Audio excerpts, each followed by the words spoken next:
From the mists of time, a teaching emerges, one that feels more relevant today than ever before. It's an ancient parable, really, that holds the key to understanding our own pain, and maybe more importantly, our power to transform it. This is the tale of the two arrows. Our story begins not with a grand statement, but with a simple question. It was posed by the Buddha himself. He asked his followers, if a person is struck by an arrow, is it painful? And the answer, of course, is a simple, resounding yes. This first arrow, well, it's inevitable, isn't it?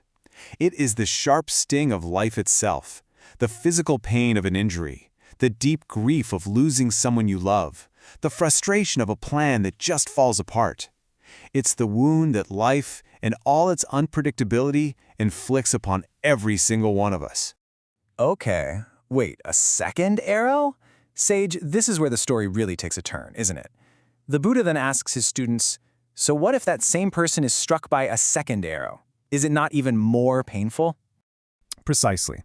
And right there, that is the great secret. He explains that this second arrow isn't fired by fate or by anyone else. It's fired by our own hand. It's the suffering we add on top of our pain through our reactions, our anger, our blame, our stories of despair. You see, the first arrow is unavoidable. The second, that's a choice. So let's dive deeper into that. Can you unpack this secret for us, Sage? Because this teaching, it comes from a specific scripture, right? The one known as the Salatha Sutta? What wisdom is hiding in there? Indeed. This parable is absolutely central to the Buddha's path. It's really the heart of his teaching on how to end our own self-created distress and find a way out of that endless cycle of suffering. The sutta draws a very powerful line in the sand between two ways of responding to pain. On the left, you see the uninstructed person. When they're hit by that first arrow, they immediately fire the second one, getting lost in sorrow and grief. They end up feeling two pains. But on the right, the well-instructed disciple, they only feel one. They experience the physical hurt, of course, but they choose not to add the mental anguish of a second arrow. You know, the ancient texts even have specific names for this.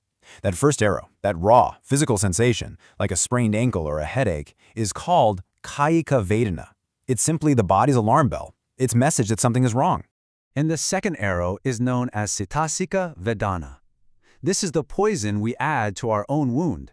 It's the story we start telling ourselves. Why is this happening to me? I can't handle this. This is unfair. This mental feeling, this is the suffering we can actually learn to release. And Sage, this is where it gets absolutely fascinating. Because this isn't just ancient philosophy anymore. Modern science, thousands of years later, is rediscovering these exact same truths using psychology and even brain scans.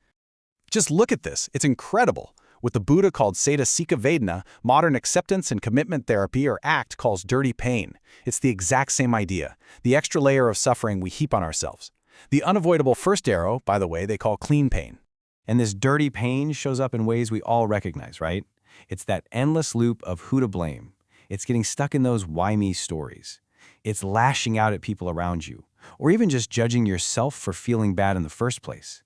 These are all second arrows we're firing, often without even knowing it. But what happened next in this scientific journey is just, well, it's mind-blowing. Neuroscientists put people inside fMRI machines and discovered that just like the ancient teaching said, our brains literally process pain in two completely distinct phases. So here's what's happening inside your head. First, one part of your brain, the sensation center, lights up. It just registers the physical ouch. That's your first arrow. But then, a split second later, a totally different part of the brain kicks in, our brain's storyteller. And that is where we forge the second arrow, in the fires of worry, self-blame, and all that rumination. It is just unbelievable scientific proof of an ancient truth. And you know, this wisdom doesn't belong to just one tradition. It's like a great river flowing through all of human history. This same insight surfaces again and again in different lands, spoken in different languages. It is a universal truth in our shared human story. As you can see, the echo is everywhere.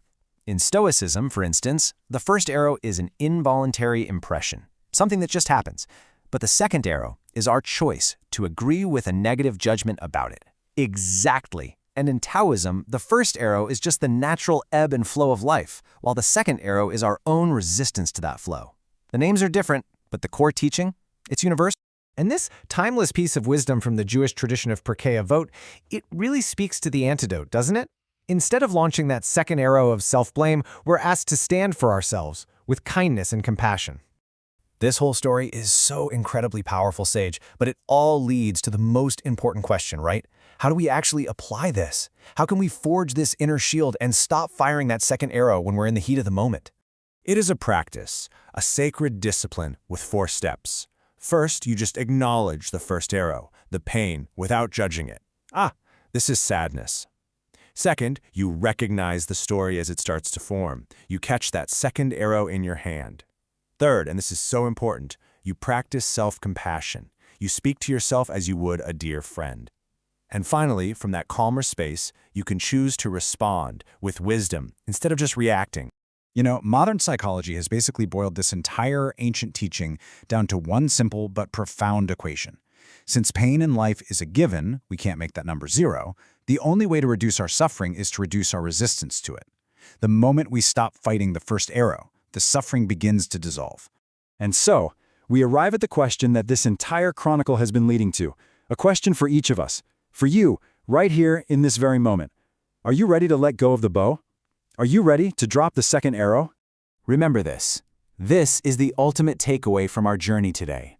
Life will always have its challenges, its pains, its first arrows. That is simply the nature of being alive. But the suffering we add on top of that, that is and always will be a choice. We really hope this story has brought a little bit of light to your path today.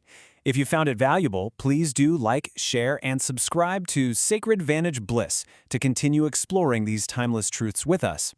May you walk your path with wisdom and with great compassion. May you feel the first arrow and find the strength to let the second one fall to the ground. Be well.